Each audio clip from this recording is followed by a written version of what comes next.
Welcome to the after party.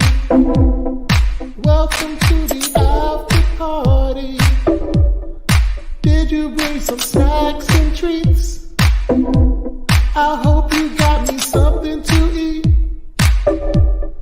Welcome to the after party.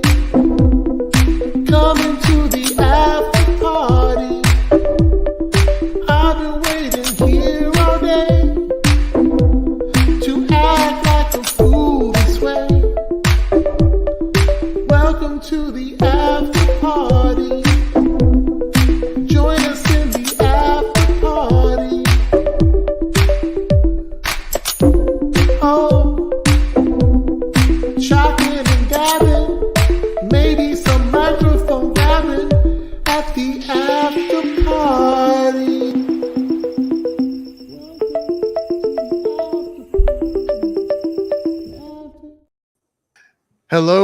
Hello, everyone. Welcome to the stream today. We have our special guest who is going to be here with us through the remainder of the seasons of both Gen V and Loki. We have Omega in the house. I see our names are not showing up. That is a problem. So let's do that. There we go. Hope everybody is having a good afternoon, good Saturday. The weather here has been kind of nice the last few days. I mean, it's been rainy, but it's, you can't get it so much here. But yeah, I mean, it feels good. Like at nighttime, I like sleeping with the windows slightly cracked. But I live in a quiet neighborhood. I'm pretty sure you're in the middle of the city, aren't you? Like my neighborhood's actually fairly quiet. I mean, we had like one incident that happened like maybe like a month and a half ago, but we were all like in shock, like, wait, what? Mm-hmm. But yeah, other than that, my neighborhood's fairly quiet. Okay, that's good. How's everyone doing in the chat? I hope everybody else is having a really good day, or best day you could possibly have. We've got a few sort of spicy topics today. We're going to talk about both of the shows, but I've got like a bunch of mini things, like little amuse bouches, little mini topics to kind of sort of go through. So yeah, there's some drama. Like ever since the writer's strike has ended, things are leaking out now. I don't know how much is true or false. I wasn't catching up with that. Yeah, there's a lot of things we're going to go over. Of course, we're going to talk about the shows, but yeah, Spider-Man 2 is out for anybody that's got a PS5 that's able to play it. Yeah, no PS5. I got a 4 over there. I barely touch. Yeah, it's a bummer. It is what it is. I'm still playing. It'll eventually come out on PC, so I'm looking forward to the expansion for Final. The Final Fantasy Fan Fest is this weekend right now, so I'm looking forward to more of that. London. Yeah, why didn't you go? I would love to go to London. They do one in Vegas every couple of years, I think. Yeah, I wanted to go to that one because I know some people from this one Final Fantasy 14 podcast I used to listen to. They kind of did another get together, but actually, I've been following CitizenCon, which is going on in LA right now, the LA Convention Center, and I've been wanting to. Actually, I want to go there. Yeah. But yeah, so that's been happening. I've been keeping up with that. And, just general things in life, I guess. I've been working back at work now, so my energy level is it's adjusting. Like, going back to working, like, not working a regular job for, like, 7 months and then going back and working, like, 7-hour shifts, standing up. I'm doing the exact opposite. Yeah, you're on the opposite end of that. Yeah, but, I mean, I got some prospects going out there. I actually might, like, I think I mentioned before, I might be moving to, 2 hours west of here, but I mean Richmond basically. But I already put in the application. That's not too bad though. I have friends that travel back over Richmond, so it's not. My brother said, he can get me the job, so I'm good. Yeah. Okay, well, that's good. Okay, so updates on Pagey. We haven't done one of these in a couple weeks. So I talked about this. I did a members only stream the other night where I talked with the. It was like really early in the morning. I was bored and I just went live. But we talked a little bit about it. And I'm not going to go into the detail of everything that was in that stream because if you want to see the rest of it and go become a Team Airrick member, shout out to the Team Airrick members in the chat. Now we have South Texas Shark just said hello and Lone Wolf. Thank you guys so much. But that's available for Team Airrick members. But I do want to update everybody on Pagey because I know everybody is curious about what's going on with him. And to be quite honest, nothing has really changed.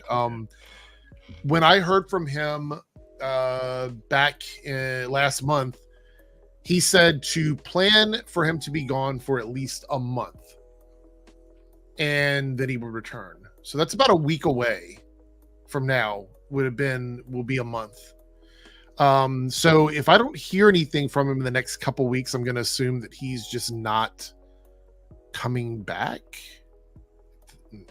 I mean, at least not anytime soon. I know a lot of people on his channel have been leaving comments wondering where he is and stuff. And, you know, I don't feel like it's my responsibility to go over in his comment section and tell everybody what's happening with him. But if you guys see anybody asking about him, you can tell him to come talk to me. I'll try and update him. But yeah, I haven't heard anything from him at all. And I think that goes to show that like his idea of taking a break from the internet literally is taking a break from the internet, like straight up. So and I don't want to bother him. That's the other thing. It's this tough situation where now that I know why he's not online, you know, that he just needs to disconnect or whatever, I don't want to reach out to him and bother him, because that's kind of it's not good. That's what he wants. He wants a break from the internet. So so it's just a waiting game at this point. So yeah, but yeah, I know a lot of people over at his channel have been pretty concerned and worried. I know some people have been upset. It's a mix of emotions about all this, and so I get it. But that's really all the updates I have. I don't have much else. Like, honestly, if I found something out, you guys would know right away. But I know people keep asking me all the time what's going on, and you know, he wants his space, and I want to respect that. So I'm not gonna bother him. Fetman. So this was another story that's gone crazy. The Sniper Wolf stuff. Oh boy. I'm not familiar with, what is it, Jack's Games? Is that the Jack Plays? Yeah. I'm not too familiar. I just know of Sniper Wolf by name. That's about it. I mean, look, I find it hard to believe if you exist in this platform, you don't know who Sniper Wolf, at least her name. You might not know what her content is. I know of her, but not, I don't really watch content or anything. Going in, like, it's real fucking weird to go to some random person's house and video yourself. Steps in my apartment door, you getting stabbed. I mean, like, who goes to someone's house and does that? That's so fucking weird. Yeah, didn't Boogie, like, someone came up to his house, he basically shot at the guy? Yeah, Jack's Films. That's it. Jack's Films. God. I know Jack's Films has been around for a long time on YouTube. He's like an OG, but I never really watched his content. So, but yeah, like, I love internet. Like, look, this is probably, maybe this is a big secret for everybody. I love internet shenanigans. I find internet shenanigans to be hilarious to me.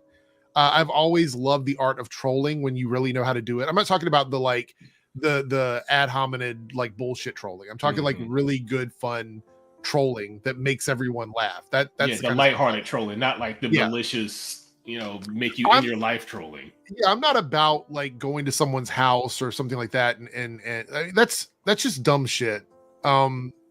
The lulls are not that important to me. I'm surprised she didn't get it on her or something. Yeah, so that's the thing is I've been using YouTube since 2006 as well. So like we've been around since the beginning. Yeah, I've been trolling the internet since '95. So like I'm talking about YouTube. I've been on the internet since the late '80s, early '90s. So yeah, I mean I know, but I remember like a history of trolling. Completely off topic. Like this is not after party shit, but I think you guys enjoy this kind of shit. So I remember when the only chat rooms that you could access, this is like back in the day, were Prodigy, which is an old ass program, and America Online. This is before Yahoo chat rooms. Most people would remember Yahoo chat rooms, but I remember like Prodigy, America Online. And what people would do, this is classic troll shit. Okay, I'm giving you guys a piece of history here. Pay attention. Pay attention. Listen, Dad. Sit down, kids. Let me learn you something. No, this is like early 90s. Like 92, 93-ish, around that time. Old ass shit.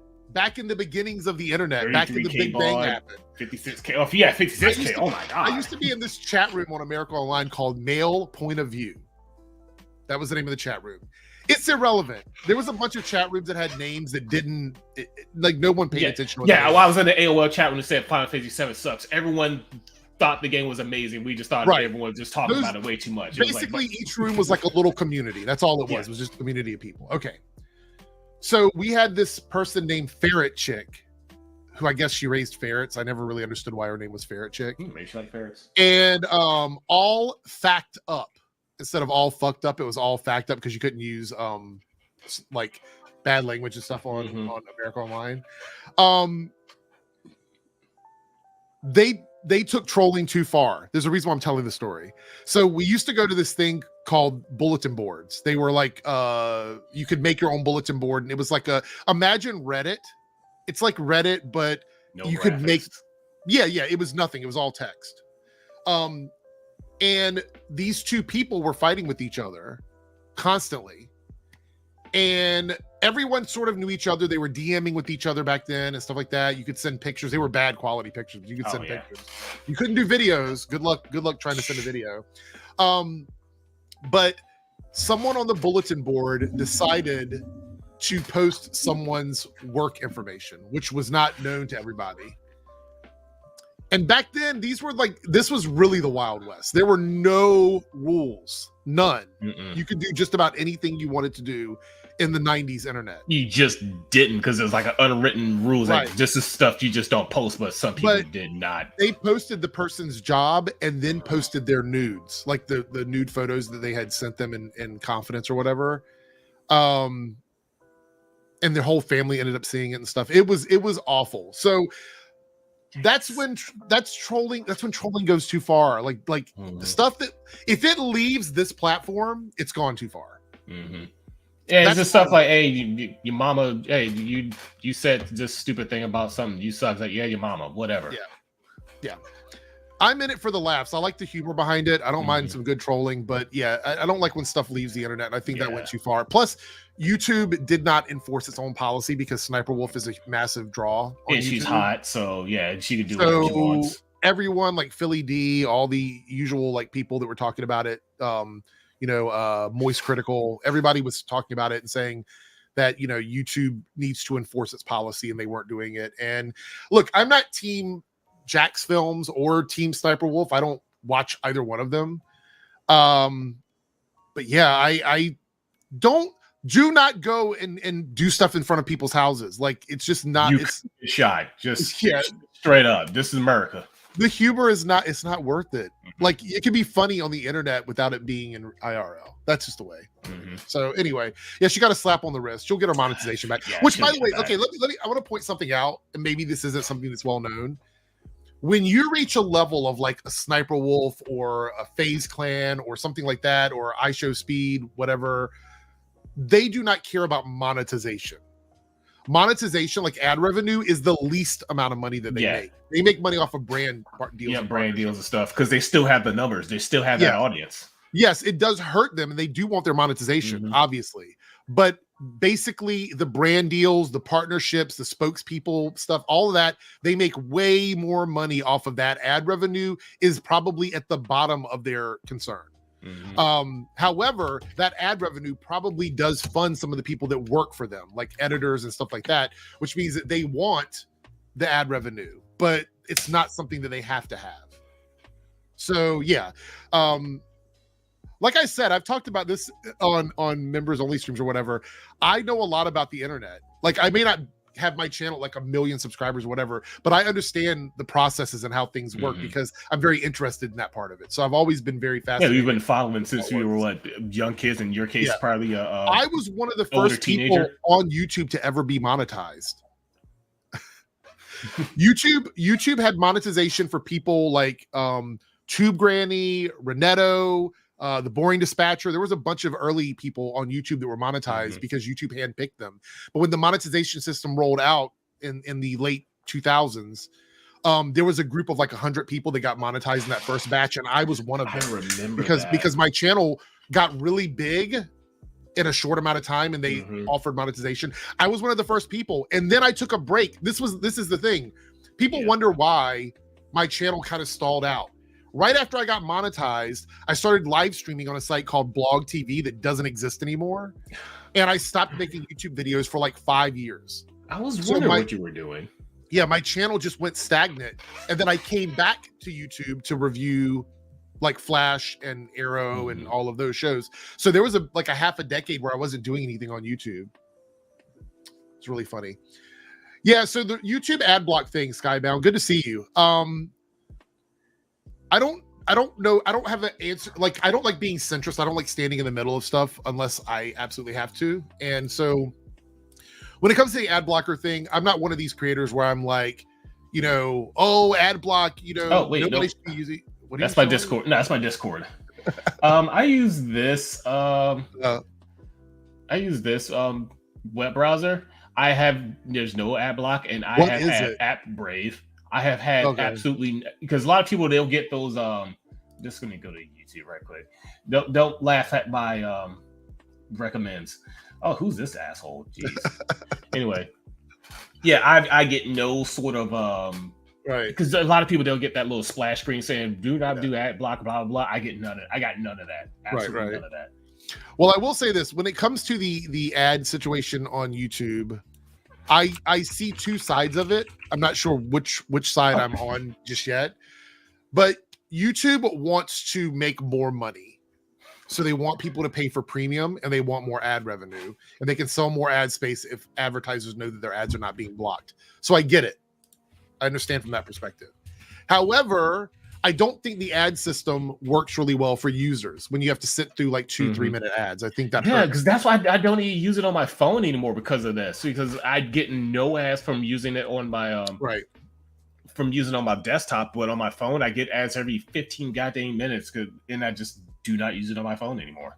Yeah, like I think here's the deal. That too. They blocked it for like a week or two, and then it's right back up to working again. So so here's the situation.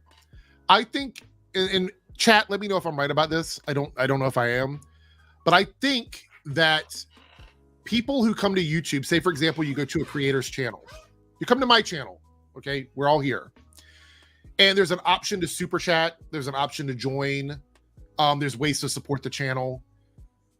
If you have an ad block, you're not going to see the ads, but you still may want to support the creator. So like you come to my channel and you're like, I'm blocking ads, but I'm going to be a team member, or I'm going to super chat, or I'm going to send a super sticker or something like that. By blocking ad blockers, YouTube makes it so the people that do not want to see ads, full stop, they just don't want to see ads, they're not going to come to our channels, and they're not going to support our channels because YouTube is taking away their option to block ads. So I think that's a problem. And I don't think there's a good, like, I don't think there's a good through line with that. Like, I don't think they have a good idea on how to fix that problem. The same issue with Twitch. It's like, especially when I'm watching, because I don't watch too many big streamers. The only big streamers I really watch is this guy called Pay Money Wubby and Max Million do. A lot of people know Max Million do this. I'll watch it. Yeah, I'll watch his channel, and this isn't his fault.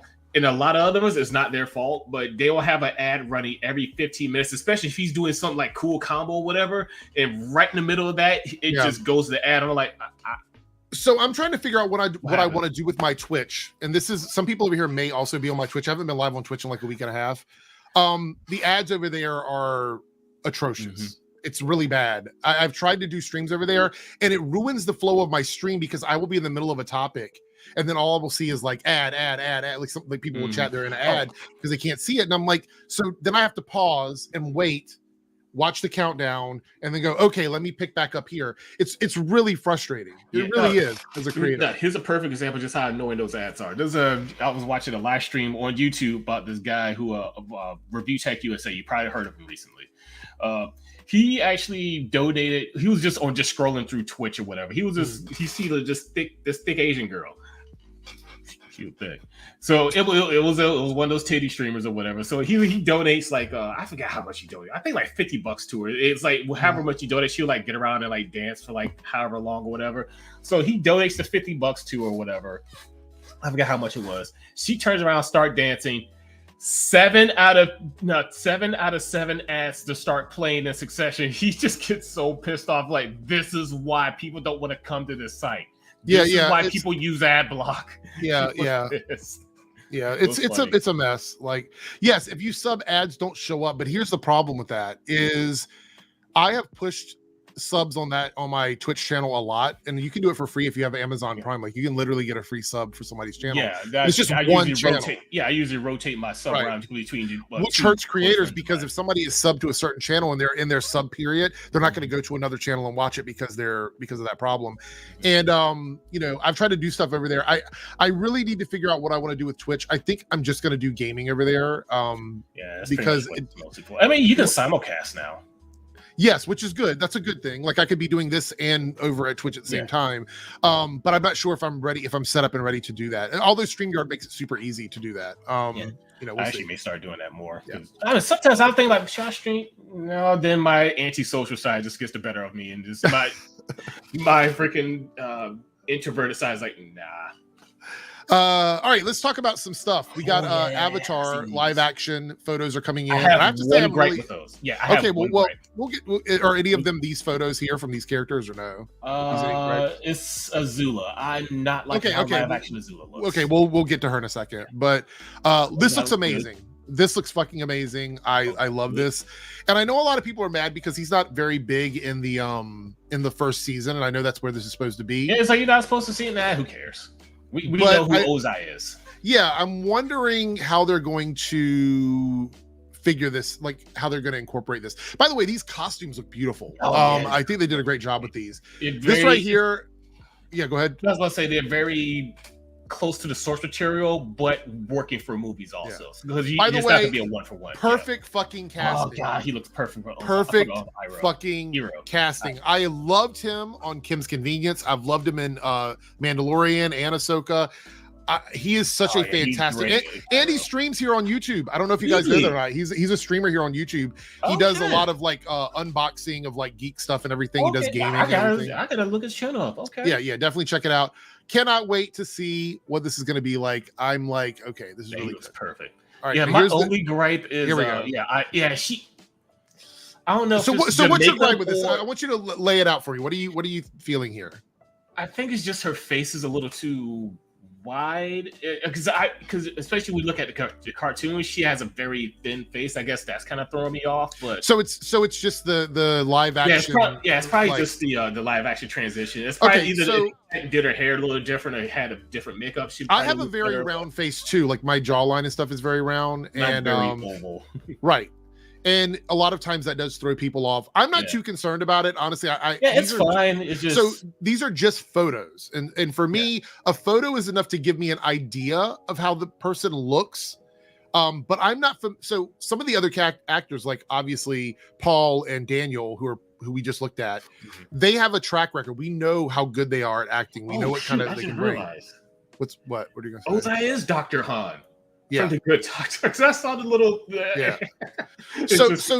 So for me, there is a history with them that I know what I'm going to get from them in terms of acting. I don't know anything about her. I've never seen her in anything, so I have no idea. Oh, the actress. Okay. Yeah, I don't know. Like all I have is the picture, so I need to wait and see.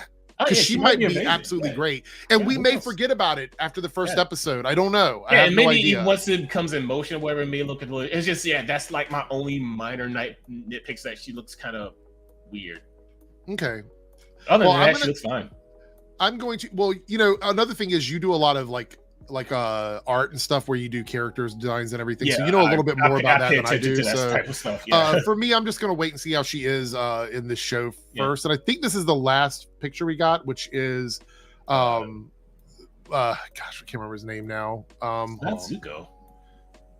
Zhao. That's it. Oh yeah, Zhao. Yeah.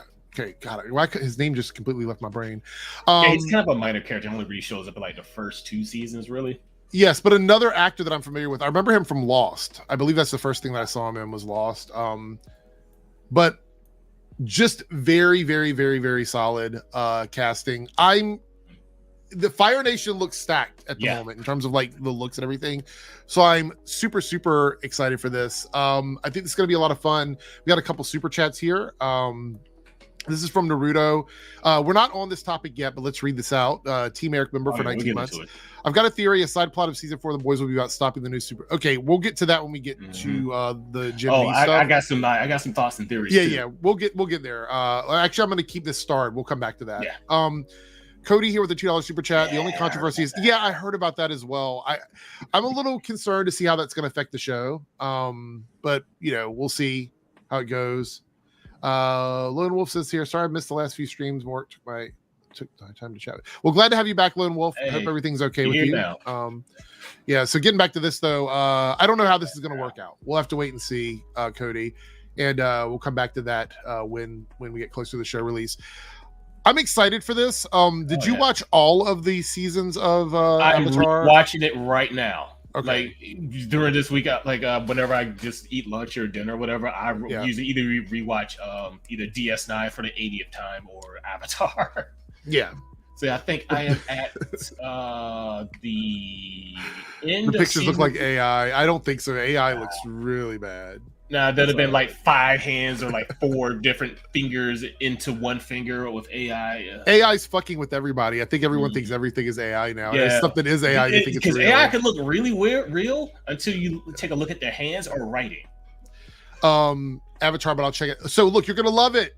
Yeah, Avatar is such a good series. Honestly, I will watch the cartoon. It's a Nickelodeon show, but no, it is a really just good show. Period, flat out. Yeah, Korra's also good. I think a lot of people hate Korra, Cyber Ninja. Yeah, there are episodes good. That aren't great, but I think it's not on the level of the Last Airbender, but it's still good.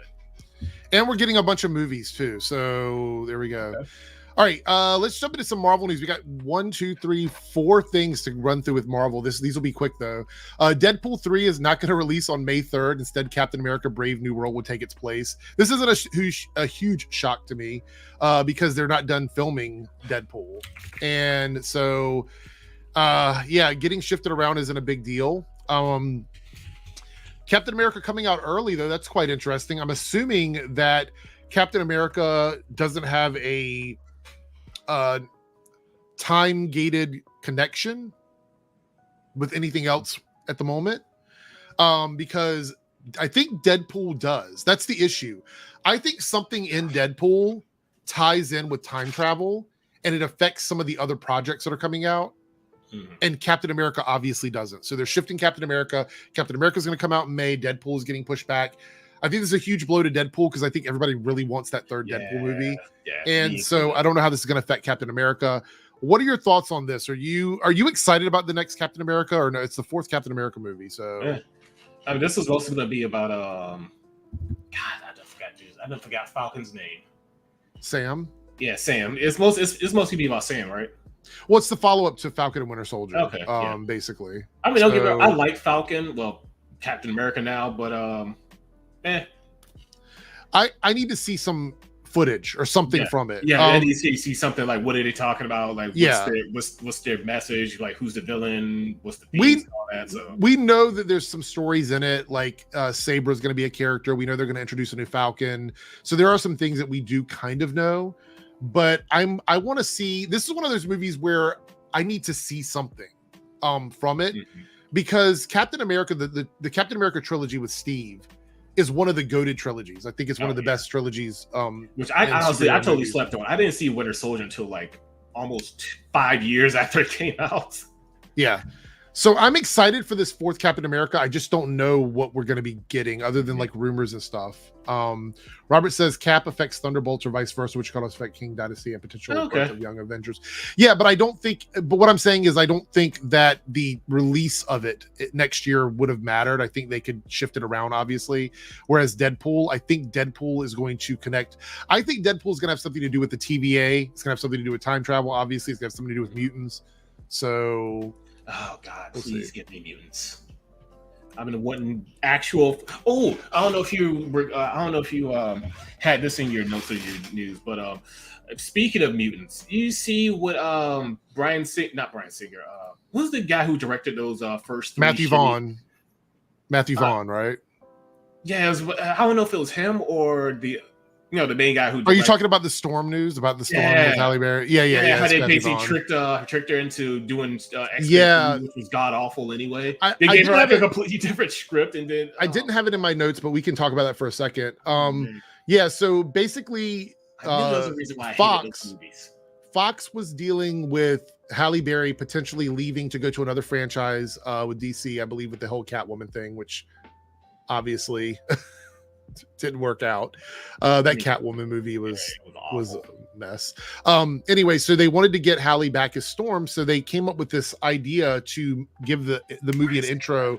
that had Storm using her powers and saving a village and all this other stuff, which essentially would have been a cool opening to the movie. It would have completely cemented her as, okay, this is Storm. But no, what we got was someone masquerading as Storm. Yeah, so they basically told him, if it's true, and I have no reason not to believe him, that they wrote in a portion of the script that had this Storm scene just to get Halle Berry to sign on. As soon as they did that to her, he's like, yeah, I'm out. And then they were just going to remove it in post or never film it, basically. So that was their thing, was they wanted to get her back into the film.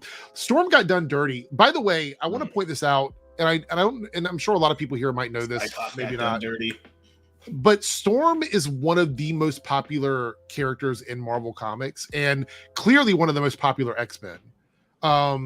And probably, I would say there was a point in time in the 80s and 90s, and maybe even to the early 2000s, where Storm was as popular for Marvel as Wonder Woman was for DC, in terms of like a prominent female character, a woman in superheroes.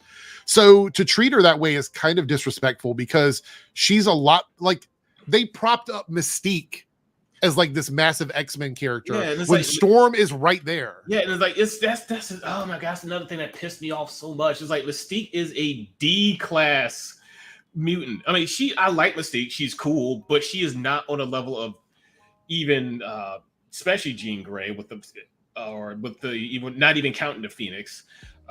Storm, Emma Frost is stronger than her. God, who else?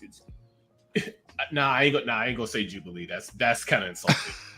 I mean, I like Jubilee, but she's not on that. Well, Jubilee's gotten even more powerful over the years. Over the years, yeah. Mystique is an espionage character. This is why making her the leader of a team was a slap in the goddamn face to Storm. Look, in the comics with the whole Freedom Force thing, where the government sanctioned mutant team that was going out and doing stuff, it made sense because they wanted you to think that they were willing to sacrifice morals and ethics to go out and do what they were doing. So it made sense. But Mystique as a character, the majority of the time that she should have been seen in the movie, she would have been another character. That's why having her as the leader, not actually shapeshifting for most of the film, makes no sense at all, because that is her power. That is her skill set. It's wild to me. But they did Halle wrong. I think that was dumb. It sucks that happened. And we got to talk about some stuff with him as well.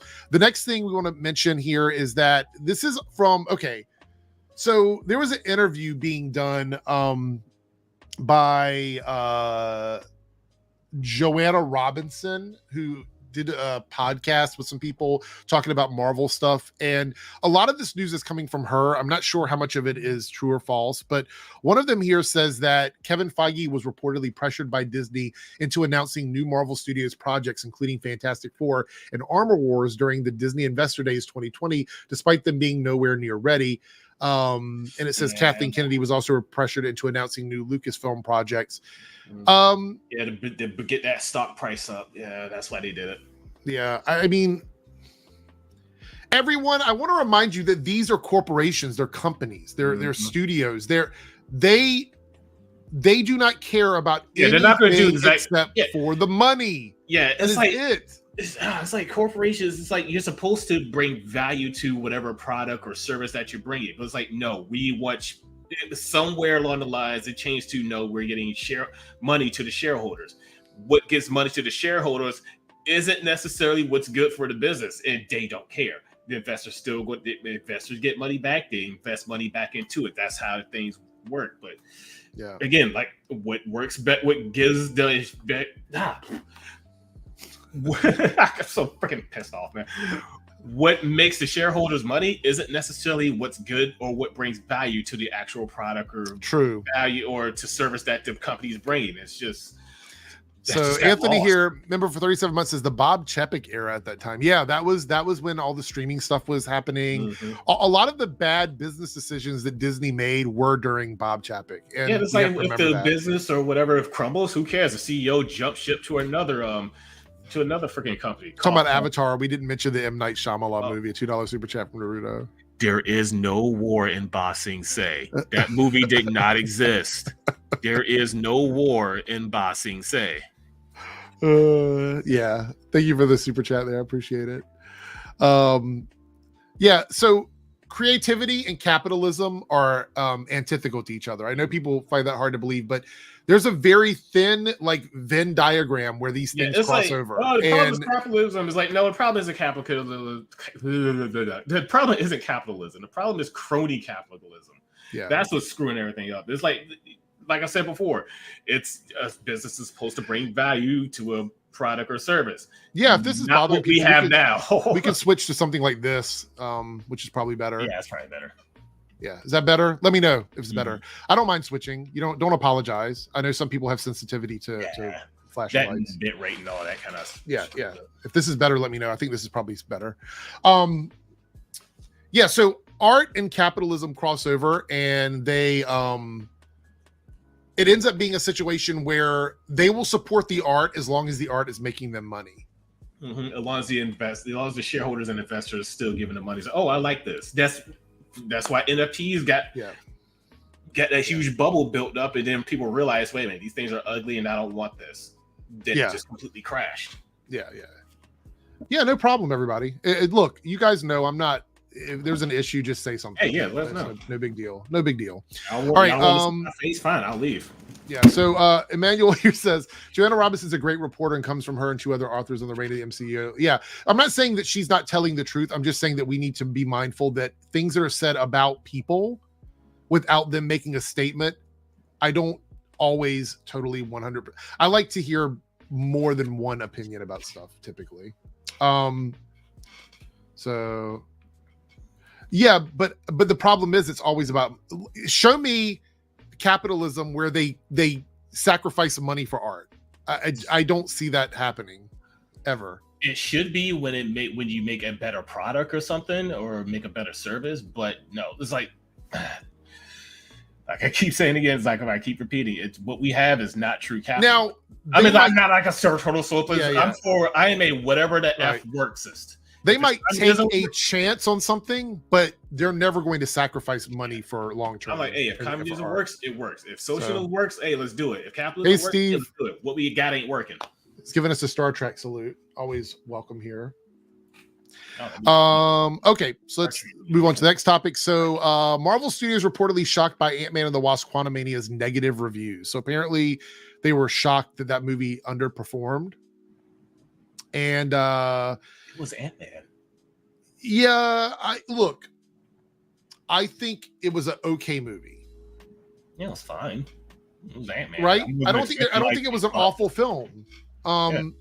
Do I think like Jonathan Majors, obviously the best part of that movie. Carried that movie on his back. Yes, but that's because the movie, they were trying to make Quantumania like Captain America: Civil War. They wanted this big, huge, massive like goodbye to yeah, but I think that's what they were trying to do. I know it doesn't make a lot of sense. Why? But this is Ant-Man. Why are you trying? I don't know.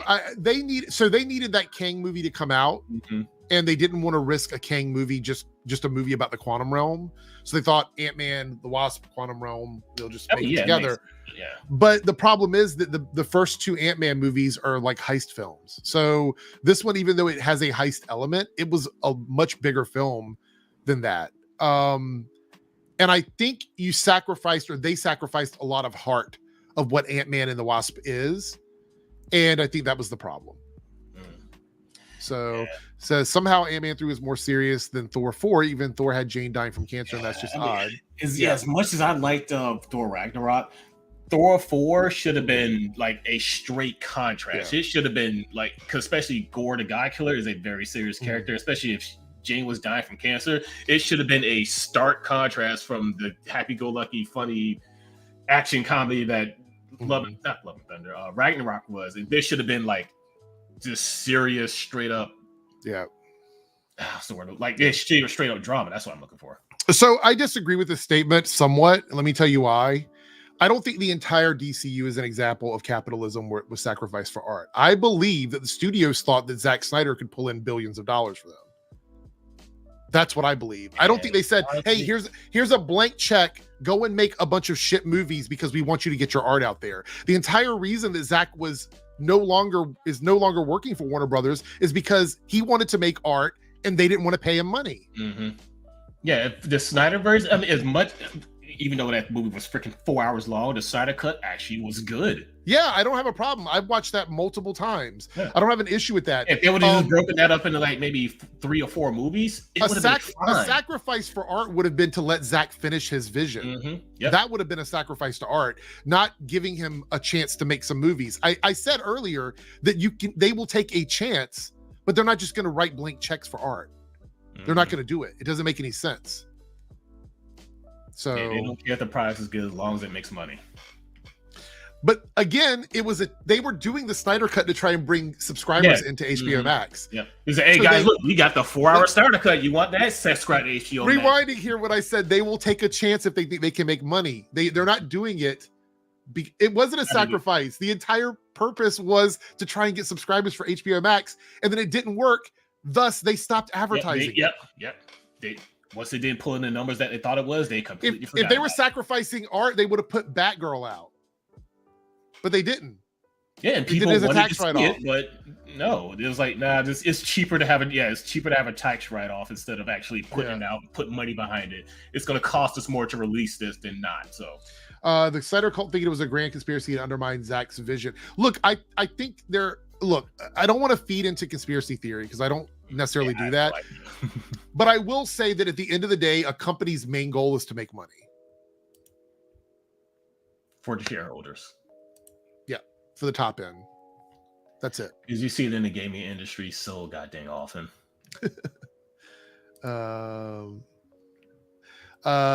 Cody with the $5 super chat goes, the DC was essentially counterculture. It was driven by fans and the fans. Yeah, I will agree with that. I will agree with that. I also think that the DCEU is an example a little bit. This is a hot take. I'm going to get blasted for this one. The DCEU was a little bit of gaslighting to fans because they wanted people to believe they were giving them like stuff from the comics, and it really wasn't. A lot of the stories from the Zack Snyder DCEU had visual elements from the comics, but the stories were vastly different. So I think there was a little bit of gaslighting going on there, and I think some fans felt like blindsided by that. So yeah, thank you for the super chat, Cody. All right. Next thing we want to mention here is Brie Larson. There's a lot of videos about Brie Larson going around, kind of trashing her because the Brie Larson checks aren't clearing anymore, and they're trying to do everything they can to come up with a new way to come after Brie Larson. I'm not a Brie Larson apologist. I don't necessarily find her to be that interesting outside of the roles, but I think she's a great actor. You don't have to like Captain Marvel as a movie. I'm not going to twist anybody's arm. I like the movie. I think it's good. You don't have to like it. You can dislike it all you want. What did you think of Captain Marvel? Do you remember that movie? Did you watch it? Omega?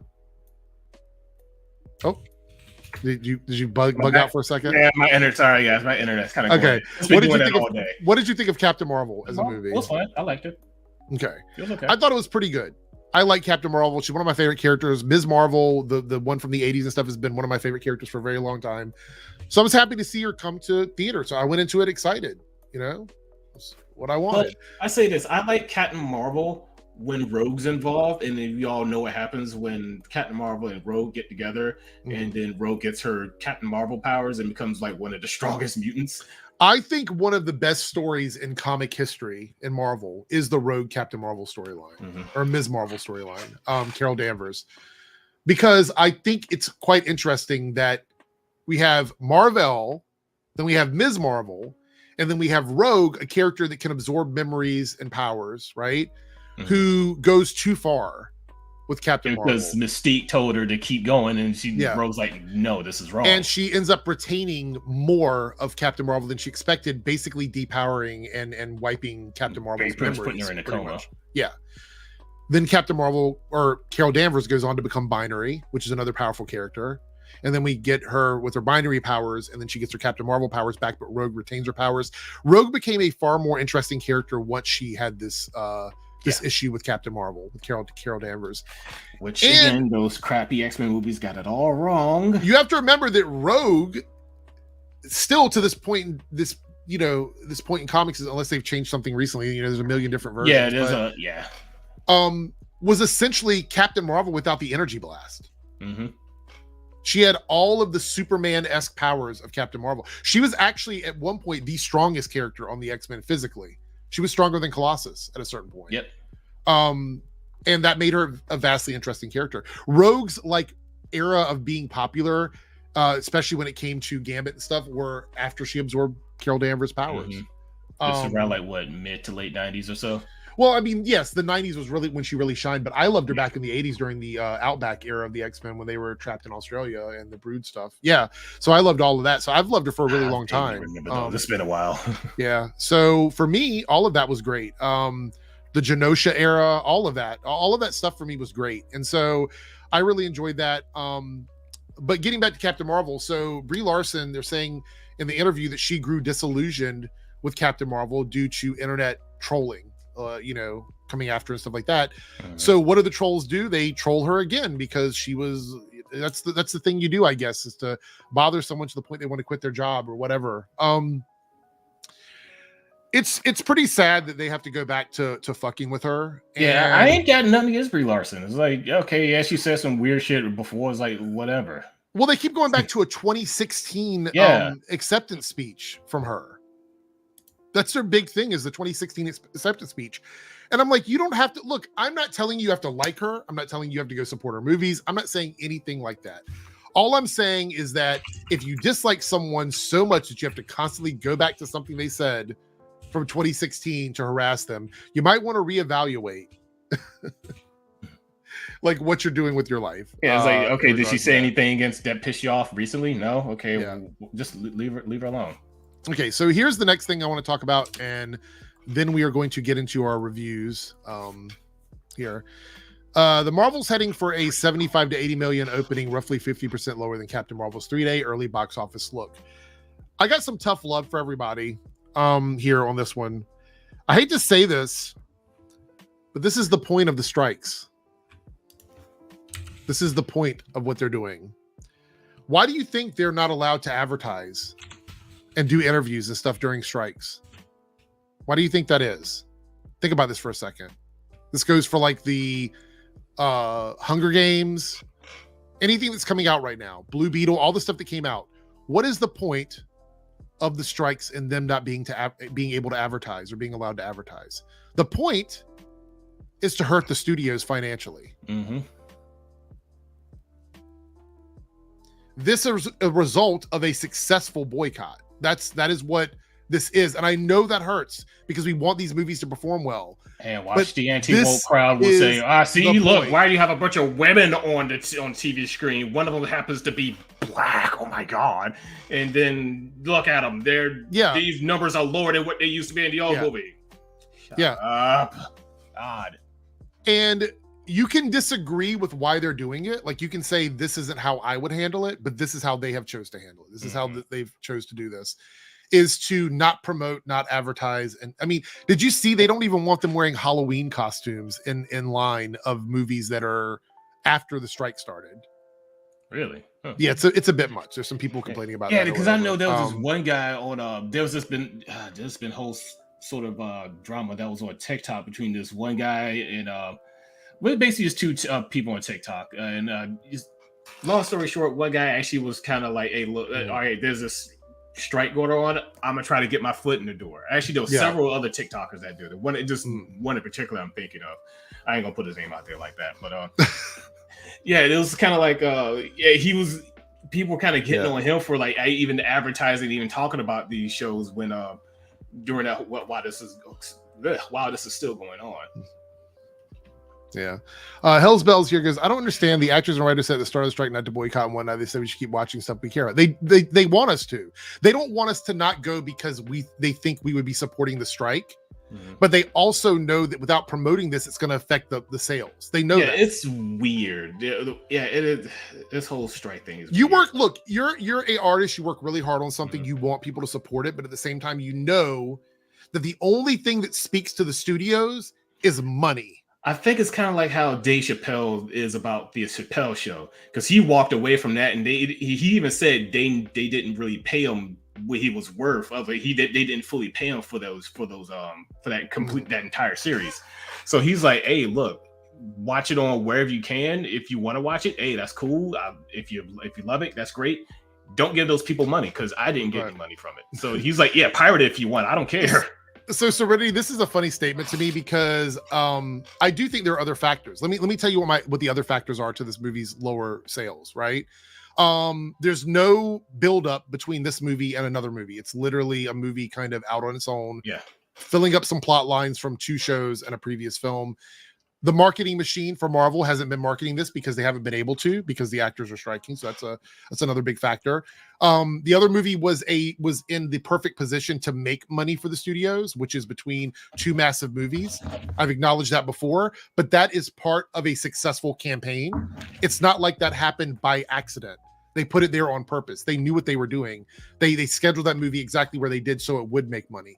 This movie is at the tail end of a very low cycle for interest in media. And let me tell you, as a content creator, we are at a horrible point right now when it comes to interest in this media.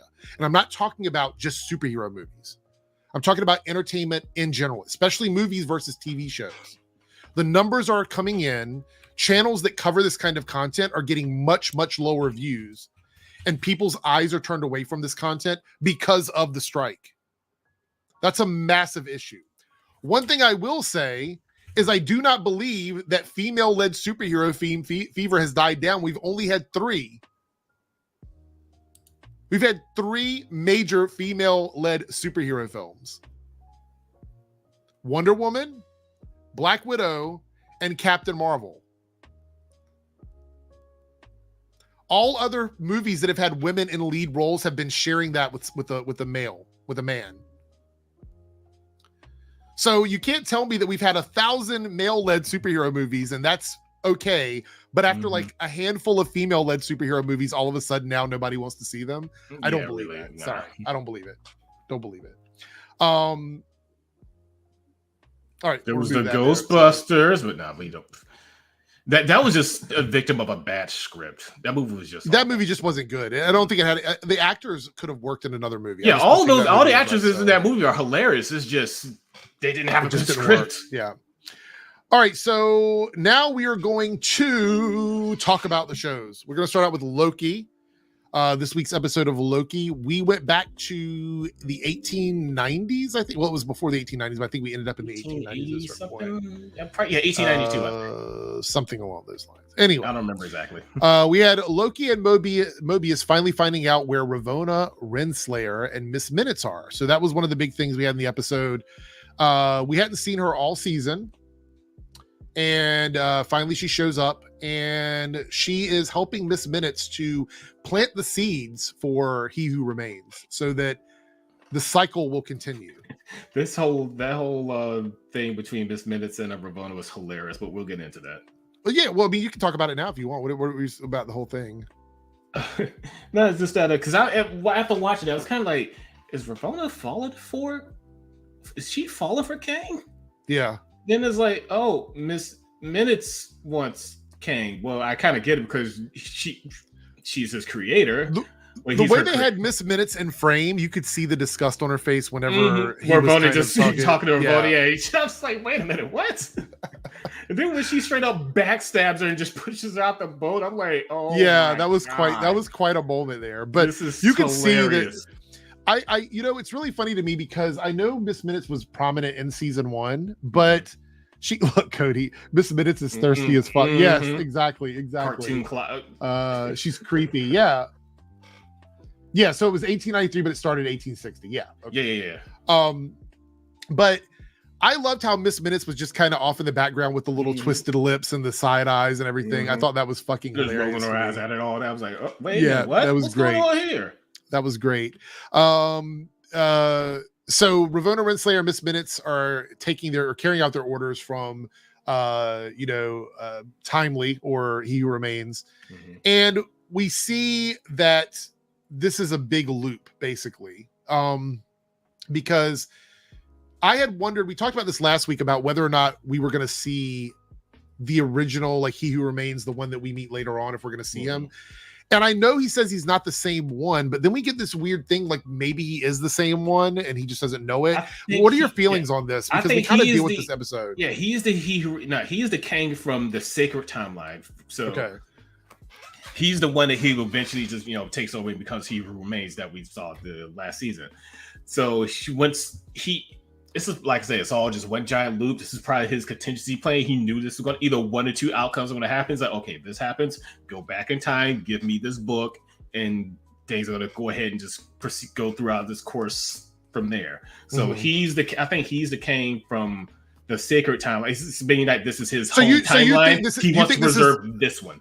So do you think this is a paradox then, that he is the He Who Remains and that he sort of orchestrated his own beginning? Yeah. He of course then he sees the Kangs from all the other parallel dimensions and everything. The time war happens, so then he's like, okay, I want one timeline to remain, my timeline, the one I'm originally from. We're keeping this one. Okay, so you're in the camp that is the same one. Got it. All right. It says where we got here in my notes. We have, so this is interesting. We have the post-credit scene from Quantumania. Speaking of Quantumania, play out, because when they finally meet him on stage, he's explaining the loom basically. And so we get that scene from Quantumania, which was literally lifted from this episode of the show. And some people let me say this. Some people said they were annoyed because in Quantumania, Jonathan Majors gives each Kang a very specific personality. Yeah, the man has range. Yeah. And he did it with He Who Remains, who's also very different from the other ones as well. And then even this version, Victor Timely, is also very different from the way the other ones speak. Yeah. What do you think about that? Do you like that? I've seen people complain that it kind of annoys them. I don't know if you... No, because life gives you different sort of circumstances. It shapes and molds your personality. Of course, you are who you are, but your life experiences kind of determine your personality. Mm-hmm. So I still think the He Who Remains is the Kang Timely, but of course, being that his personality is different from where we see him currently. Excuse me, this stuff's giving me gas. Hey, Laura, how are you doing? So, by the time we see him at the end of time, he's went through who knows how many eons. So yeah, he's going to be a little crazy. And then there's a Kang that we see in the Quantumania, who's like this cold, calculated, domineering conqueror because he had to be a conqueror, but then he got ousted by the rest of his selves. And then we see Immortus Crimson, whose guys I forget his name all the time. Bro, please remind me in chat. And Rama Tut, we see them, and of course all of them have different personalities. So yeah, it's still the baseline is still there. It's just they're all going to be a little bit different quirks in there, which plays to Jonathan Majors because he plays like Timely, who we see as this weird, nerdy, kind of not sure of himself type person, essentially.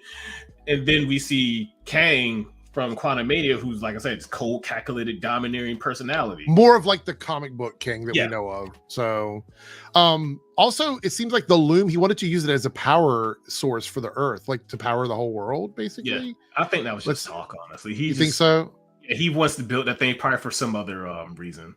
So but you don't being that they can power the entire planet, that's just a bonus. So you think he's just pulling a fast one on everybody then? Because everybody was trying to buy it from him. When he was going through the crowd, like trying to get away, some guy's like, hey, look, these weird mechanical pants don't work. He's a swindler. He's like an old-timey swindler. Got it. I can see that. Then we have Sylvie, who shows up using, I guess, the bracelet from previously to find where Renslayer was and where Loki and Mobius are, and now where Timely is. And she wants to yeet him like she did in the previous season because she knows how dangerous he is. And yet again, Loki is trying to say, wait, we need to think about this. And she's just not having it whatsoever when it comes to this character.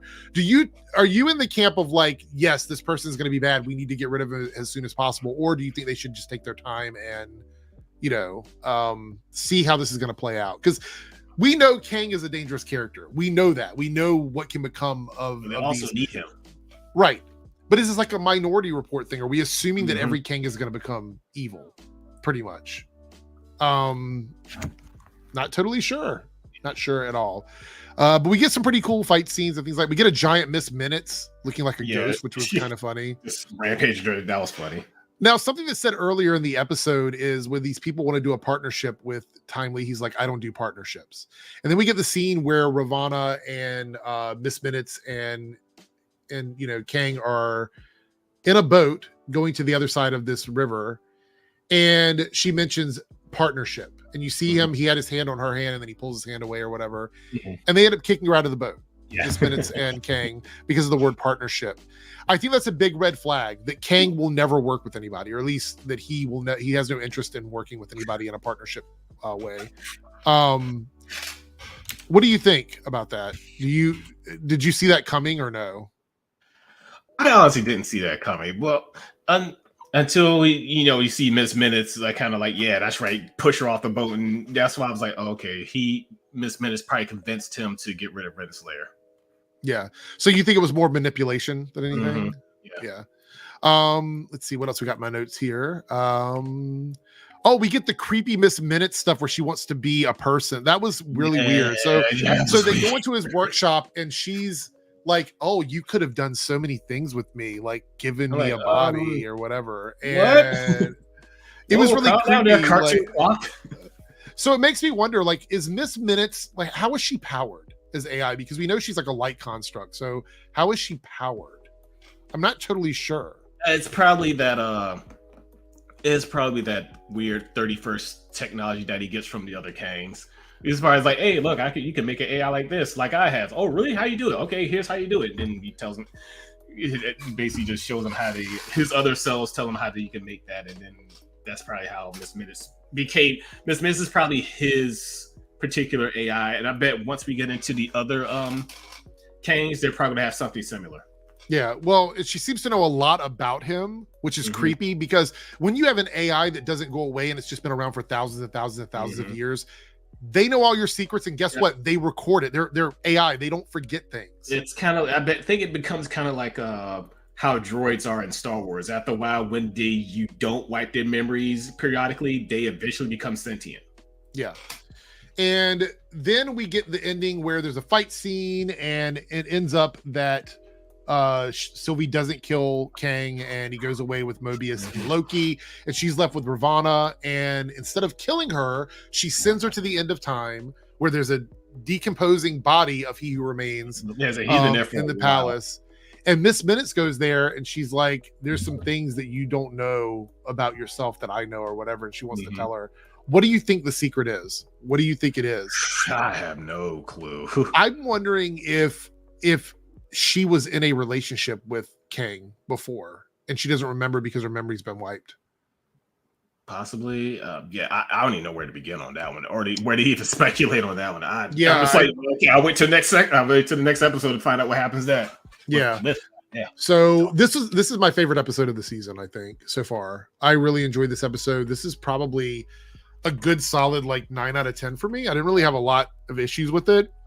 I will say that I kind of wanted a little more exposition here, but no, it was still a great episode. Yeah, I thought it was really good. The only thing that was bringing it down a little bit for me is I think that some of the stuff with Kang was a little too, I hate to say this, cartoony, like his personality, like when he said, I have a refrigerator in my chair, and I'm like, it's a little.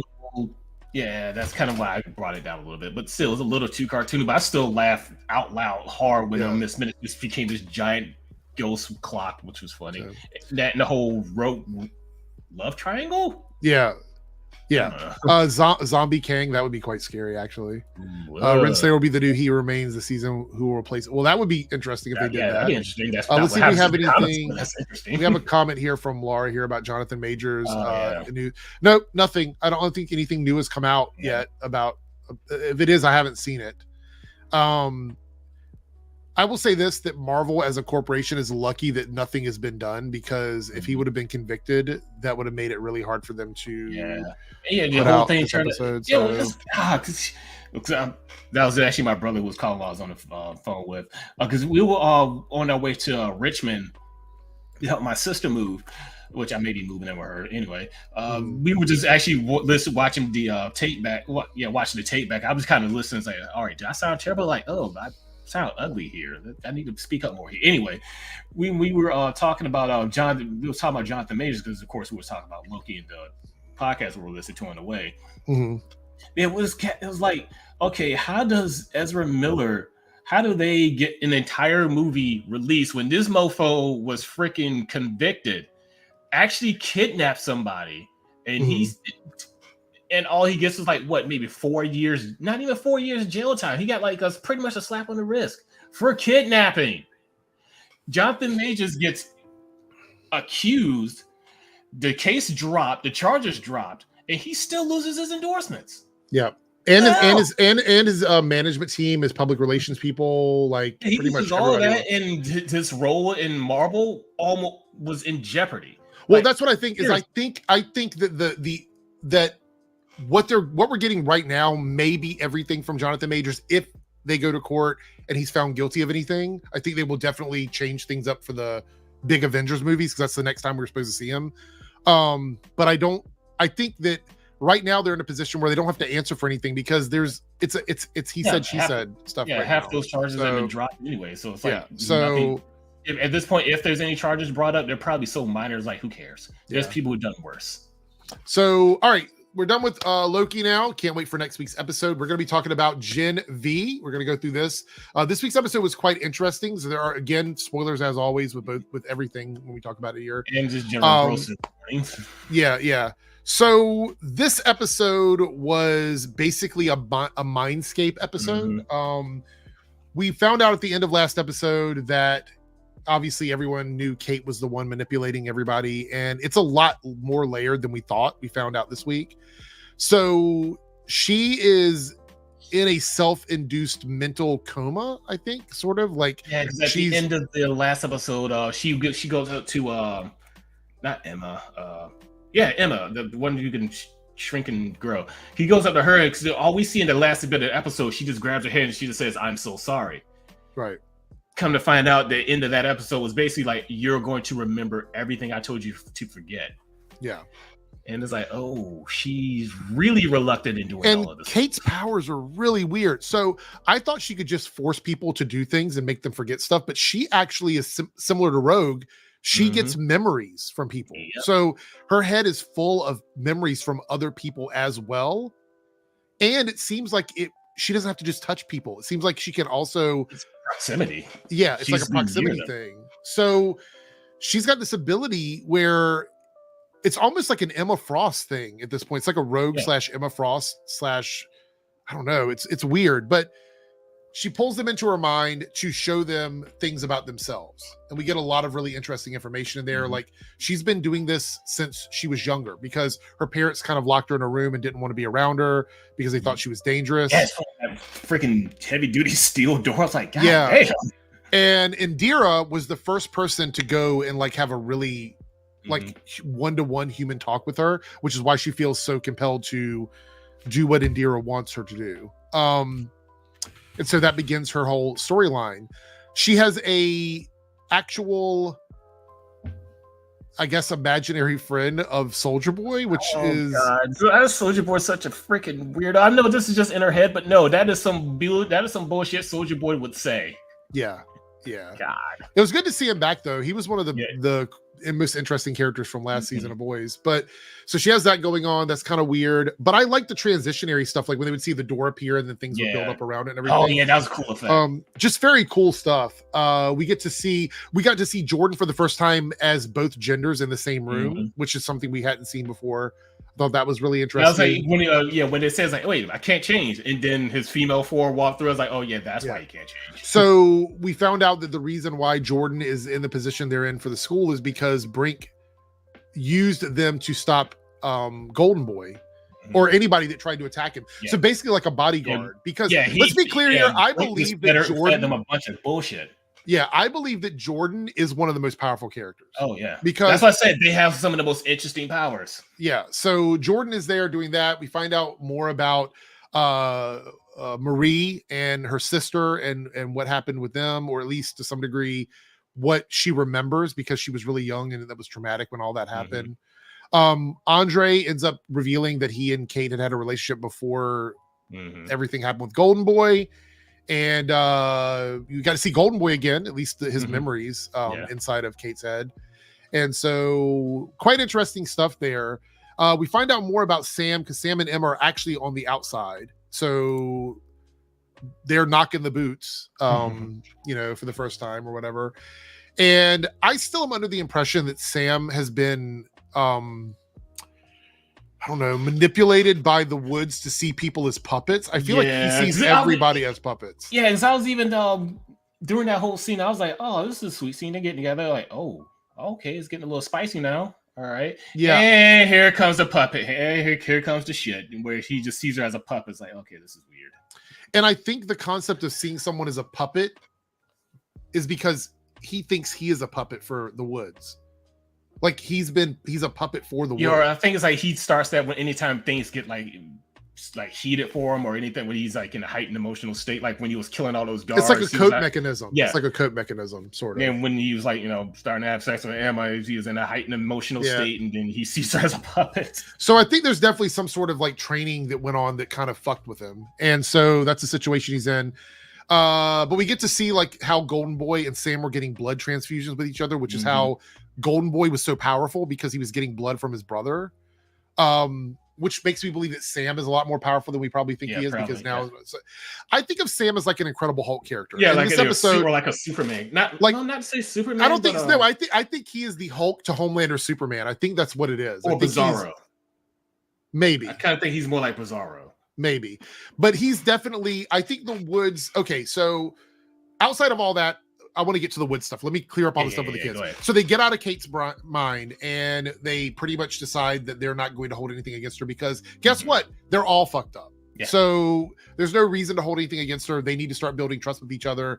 And this is a good like turning point for them as a team to be able to do this. And so it'll be interesting to see where that goes.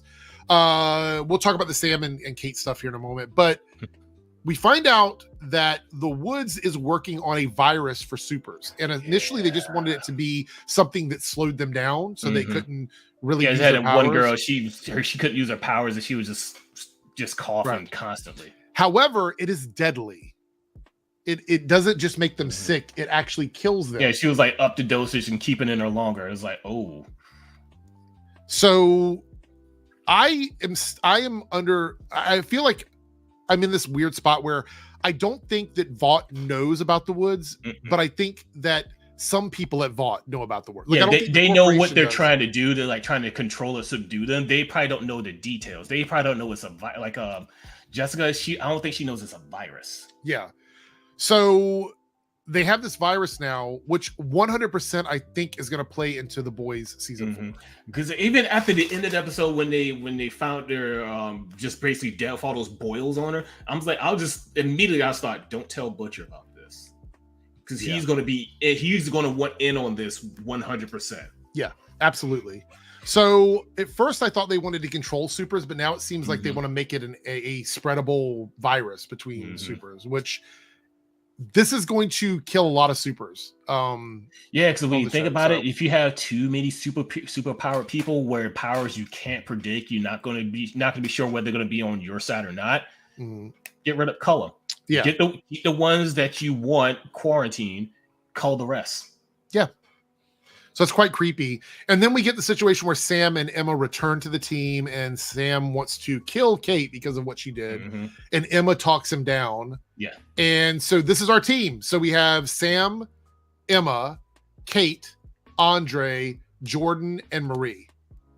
That is our team, I guess, going up against the Woods, apparently at this point. And the question I have for you before we wrap up this conversation about the show is, do we see the death of some of these characters before the end of the season? Oh, absolutely. Who are you? Do you have a Deadpool? Like, who are you thinking is possibly going to die? I think Kate. I think Kate has a potential to die. I'm thinking Kate, or Emma. Let me say why Emma, because Sam was worried about killing Emma, and I think she's going to die, and Sam is going to lose his mind. Yeah, basically. I wasn't thinking her, but that's a good explanation there. I was thinking actually, now that I'm thinking about it now, because I was gonna say Jason, but probably not. I don't know, but I think Emma and Kate are at the top of my list because I think both of them would be an emotional push on the show. I don't think Maria's going to die. I don't think Sam is going to die. She's kind of the main character. I don't think Andre's going to die. I think Jordan dying would be bad because I'm really interested in Jordan. Yeah. Not that I don't think Kate and Emma are interesting, but I think that Kate played a specific role this season, and I think at the end of this season, because of the way she feels, she might sacrifice herself for the rest of the team. If Emma dies, it's going to be to trigger Sam. That's the only reason why that would happen. I really like Emma. I do. I like Emma too, but I could see Emma dying to trigger Sam. So we'll see. I love this episode. Calvin here says Gen V is amazing. I agree with you.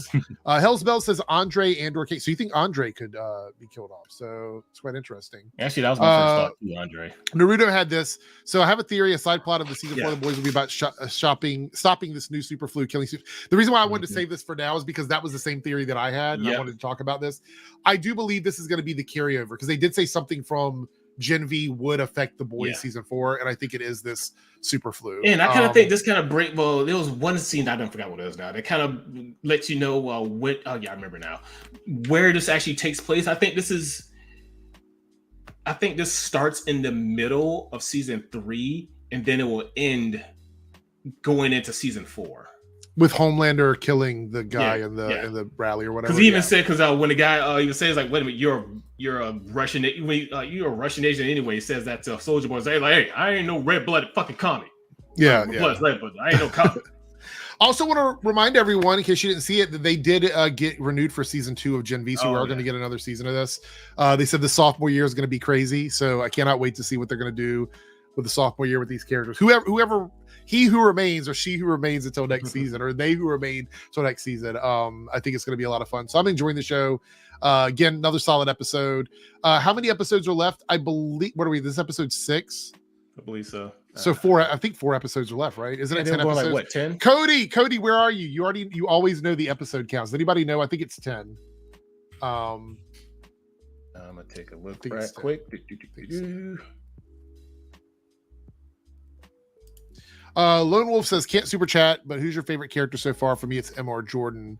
Bubba said Emma. I love Emma. Yeah. I think Emma's a very interesting Emma's character. One of my favorites. I would say that if I had to pick my top 3, it would be Emma,